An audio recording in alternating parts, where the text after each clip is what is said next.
একদিন একটু সিমেন্ট ও টাওয়েল দিয়ে ট্রেন্ডিং টব তৈরির ভিডিও দেখার পর বারবার ওই একই ভিডিও চোখের সামনে আসছিল। কারো হচ্ছে, আবার কারো হচ্ছে না।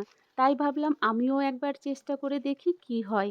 হ্যালো বন্ধুরা, আমার আরেকটি নতুন ভিডিওতে আপনাদের সকলকে ওয়েলকাম জানাই। তো এই যে আমি চেষ্টা করেছি, আর একটা দুটো নয়, পুরো 6টি সিমেন্ট এবং টাওয়েল দিয়ে মজবুত ও টেকসই ডিজাইনার টব তৈরি করে ফেলেছি। এই ধরনের টব তৈরির জন্য যে উপকরণগুলো লাগবে সেগুলো হলো সিমেন্ট, বালি, একটি পেইন্ট ব্রাশ, আর সবথেকে গুরুত্বপূর্ণ উপকরণটি হলো টাওয়েল। তবে আমি অবশ্য টাওয়েল ব্যবহার করছি না। আমার কাছে এই কম্বলটি অকেজো হয়ে পড়েছিল, তাই কম্বলটি দিয়েই টবগুলো তৈরি করেছি। আমি কম্বলটিকে টবের উপরে বসিয়ে জাস্ট গোল করে কেটে নিয়েছি।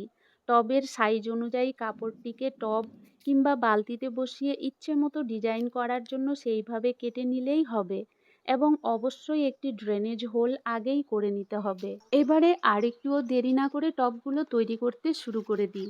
তো প্রথমেই পাতলা করে একটু সিমেন্ট জলে গুলে নেব। সিমেন্ট গোলা জল বেশি ঘন করলে হবে না, তাতে কম্বলটি ভালোভাবে ভিজবে না। সিমেন্ট গোলা জল এতটাই পাতলা করব যেন কম্বলটি খুব ভালোভাবে একেবারে ভিজে যায়। এবারে যে টব বা বালতিতে বসিয়ে টবটিকে তৈরি করব, তাতে একটি পলিথিন ব্যাগ বসিয়ে দেব।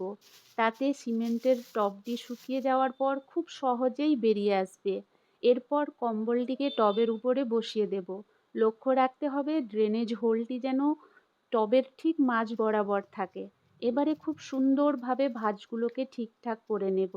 এই ভাঁজগুলোই কিন্তু টবের ডিজাইন। এগুলো সুন্দর না হলে টবের সৌন্দর্য বাড়বে না। ব্যাস, এখন এইভাবে রেখে দেব 2-3 ঘন্টার জন্য। ফিরে এলাম 2-3 ঘন্টা পর। এখন টবটি সামান্য একটু শুকনো হয়েছে। এবারে আবার একটু সিমেন্ট জলে গুলে নেব এবং ব্রাশের সাহায্যে টবটিতে লাগিয়ে দেব, যেন কম্বলের প্রত্যেকটা সুতো সিমেন্ট গোলা জলে ঢেকে যায়। এখন এইভাবে রেখে দেব আবার 3-4 ঘন্টার জন্য। 3-4 ঘন্টা পর টবটি সামান্য কিছুটা শুকনো হয়েছে। এবারে গুলে নেব বালি এবং সিমেন্ট একসঙ্গে। যতটা বালি নেব তার ডবল মেশাবো সিমেন্ট। দুটো উপকরণকে জল দিয়ে খুব ভালোভাবে মিশিয়ে নেব। ঘোলটা বেশি ঘনও হবে না, আবার বেশি পাতলাও রাখতে হবে না। এবারে এই মিশ্রণটিকে ব্রাশ দিয়ে টবের উপরে খুব আলতো হাতে লাগিয়ে দেব। সিমেন্ট বালির এই মিশ্রণটিই হলো টবগুলোকে শক্ত এবং মজবুত তৈরি করার আসল রহস্য। বালি না মেশালে টব কখনোই মজবুত তৈরি হবে না। যাই হোক, টবের উপরটা তৈরি করার এই প্রসেসটি কিন্তু একদিনেই কমপ্লিট করতে হবে। ব্যাস, এবারে গোটা রাত রেখে দেব শুকোনোর জন্য। ফিরে এলাম পরের দিন সকালে। এবার 1 ভাগ বালি আর 2 ভাগ সিমেন্ট নিয়ে শুকনো একটি মিশ্রণ তৈরি করে নেব টবের খুঁটিগুলো তৈরি করার জন্য।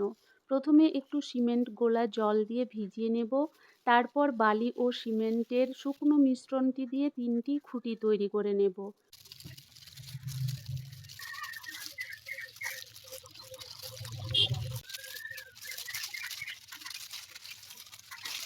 খুঁটিগুলো বসিয়ে দেওয়ার পর আরও একবার খুব পাতলা করে সিমেন্ট গোলা জল ব্রাশ দিয়ে টবটিতে লাগিয়ে দেব। তাতে টবের উপরটা অনেকটা স্মুথ হবে এবং আরও বেশি শক্ত হয়ে যাবে। ব্যাস, উপরের কাজ শেষ। এবারে কয়েক ঘন্টা রেখে দেব শুকোনোর জন্য। ফিরে এলাম বিকেলবেলা। এর মধ্যেই টবের উপরের অংশ বেশ ভালোই শুকিয়ে গেছে। এবারে টবটিকে সোজা করে নেব। পলিথিন ব্যাগ দেওয়ার ফলে খুব সহজেই টবটি বেরিয়ে আসলো। এবারে টবের ভেতরেও অবশ্যই বালি ও সিমেন্টের মিশ্রণটিকে লাগিয়ে দেব এবং পুরো একদিন রেখে দেব শুকোনোর জন্য।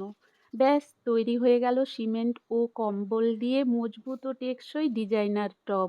পরের দিন থেকে 3-4 দিন পর্যন্ত টবগুলোকে 2-3 ঘন্টা অন্তর অন্তর জল দিয়ে ভেজাতে থাকবো। তাতে টবগুলো আরও বেশি মজবুত হতে থাকবে। ভিডিওটি ভালো লাগলে অবশ্যই লাইক, কমেন্ট এবং শেয়ার করবেন। আর সম্পূর্ণ ভিডিওটি দেখার জন্য অসংখ্য অসংখ্য ধন্যবাদ।